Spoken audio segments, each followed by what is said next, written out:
why in the world did this deck get 3 multi-faker back? It still blows my mind.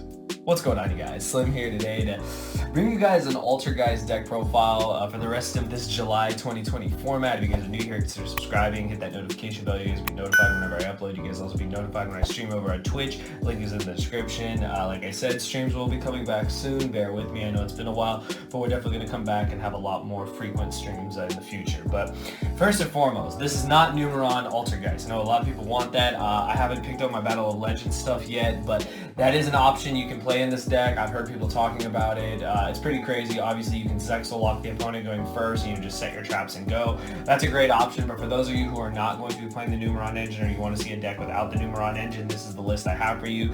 I personally played ALTERGEIST back in 2018. That was the last time I actually competitively really played the deck. So the deck has changed a lot since then. I kind of put it down for a long time. It kind of was just sitting in my binder, and it was a deck that I knew would always, have a place in the format. Then they decided to put Faker at 3, and it's pretty crazy.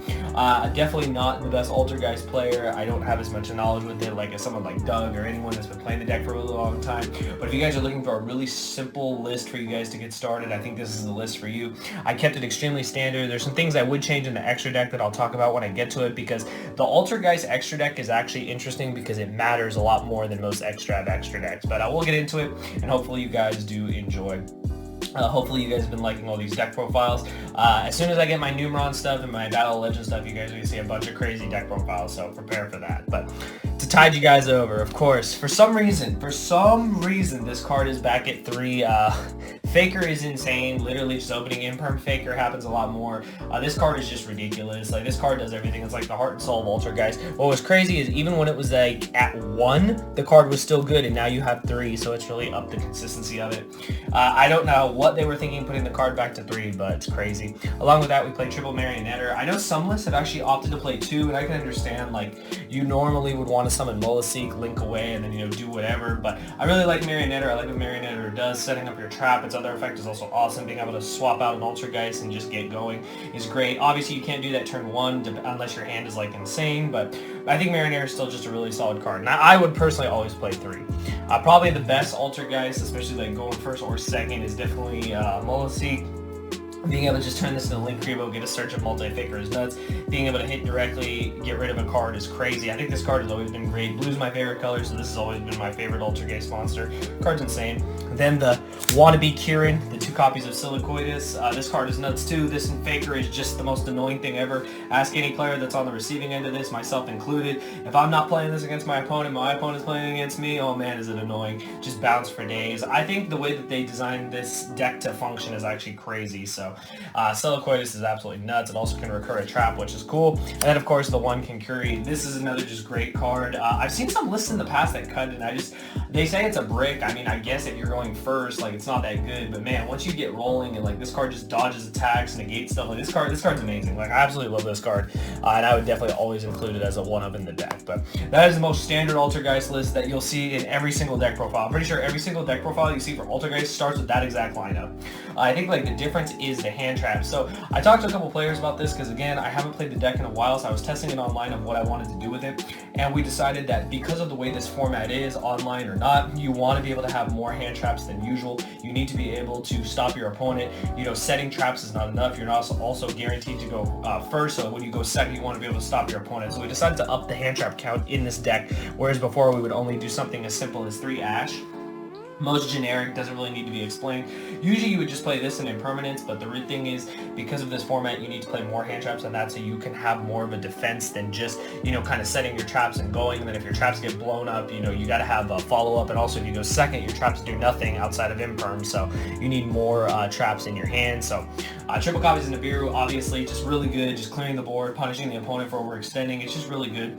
And then what we decided to do was that we decided we would go triple Veiler as the 3rd actual hand trap in addition to Imperm. So we are playing a lot of hand traps in here. Now, I'm not 100% sure like if these numbers would change, but this is what we wanted for, like I said, a very standard list. This gives you the like raw negation you need. Imperm plus Effect Veiler gives you the ability to just stop your opponent from doing anything. You can capitalize obviously with your Altergeist monsters, you can capitalize with your traps, and I think that's really important. So this was the hand trap lineup we decided for this particular list. I think it's very streamlined. You can, change these ratios, of course. However, I think all of these cover all your bases in this format, so that's why we decided to have a higher than usual hand trap count. So that's it for the monsters.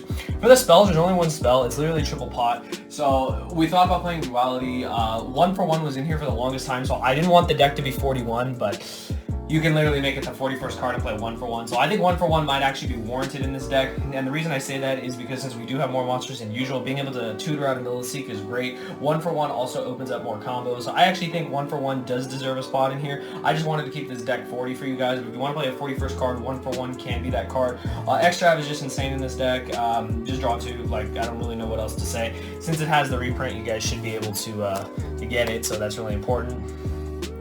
Then I've got, of course, for the traps, I've got the triple spoofing. That's just standard. You guys already know that. Along with the 2 copies of Protocol and the 1 copy of Manifestation. This has usually always been the lineup I've played. I know some people like to play it. They like to opt for more Manifestations. I've even seen some lists that play like 2 Manifestation, 1 Protocol. The thing with Protocol, though, I really like the negation, which I think is important. So that came up more for me. And Manifestation, I mean, is fine. You can recycle it too, depending on how you play.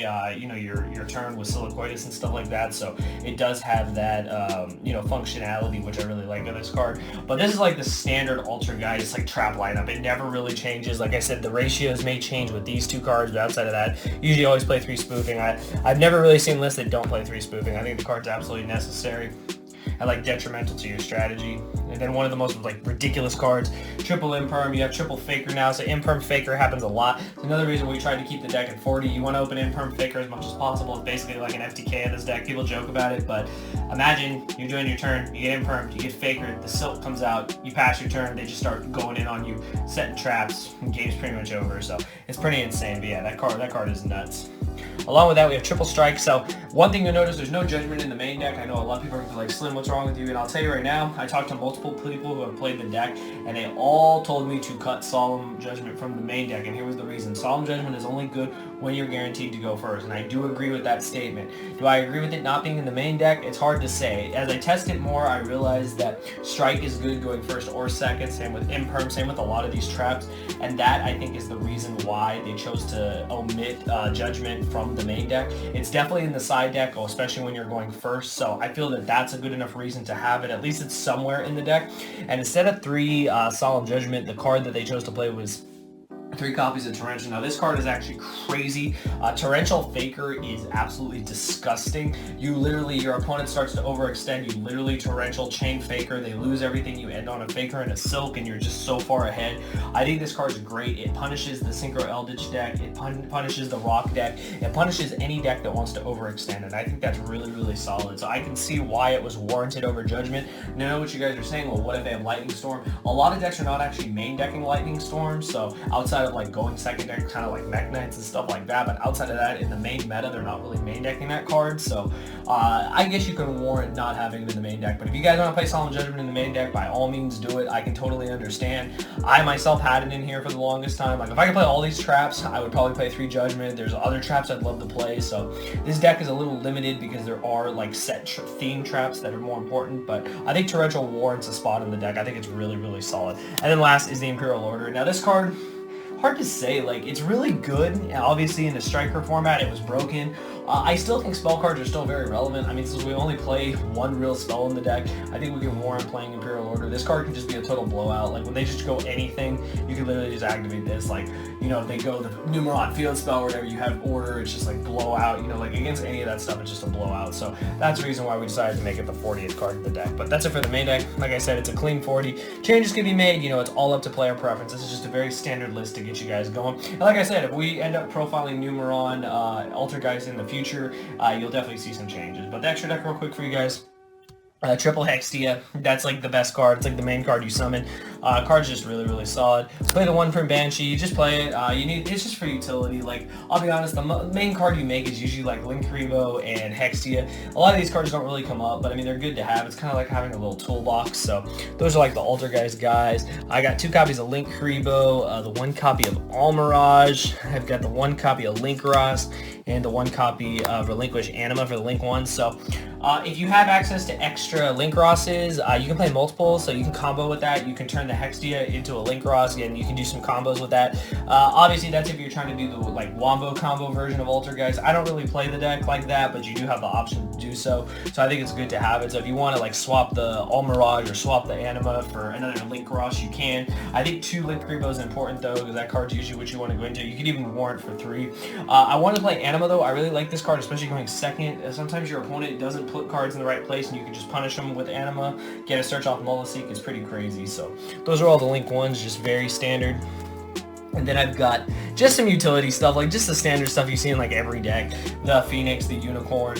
One card that I do want in here, and we'll have it blooped up right here now, is I want 1 copy of Selene. I don't own a copy of Selene, but I think that card's really important in here. You do play all spellcasters, so you do get some mileage off of that. And then that can help you go into your access code talker, which gives you kind of like a pseudo little like OTK or just a super advantage play that you can get with this. Another thing you can do, so some players are playing a 2nd copy of access code talker. If you have access to a 2nd access code talker, no pun intended, go ahead. If not, you can play Boral Sword. I know some players, like I said, will have 2 copies of access code talker instead of this, but just to give you guys like the variety that you could have. Just for any real situation, I'll be honest, you're mostly just banishing this stuff off a pot of extra, but to have the versatility in there, I think is important. And the last card is the Crusadia Avermax. Like I said, this card can come up, it might not. You guys can definitely change this extra deck. With these pot of extra decks, I'll be honest, they're kind of all over the place.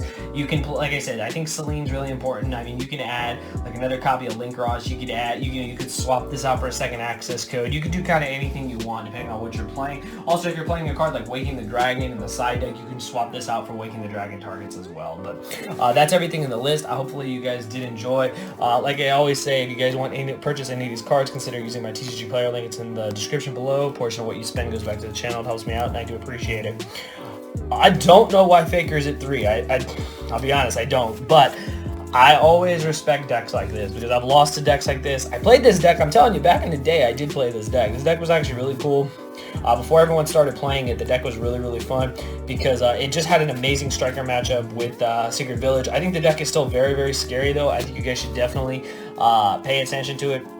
It's important to pay attention to these trap decks in the format. With the Numerons and stuff out now, I think that we'll definitely see people innovating the deck with that engine, as it takes more spots in your extra deck than in your main deck. So it'll be really interesting to see what they do in the future. But hopefully you guys did enjoy. If you did, give the video a thumbs up. I'll see you guys next time. Thank you for watching.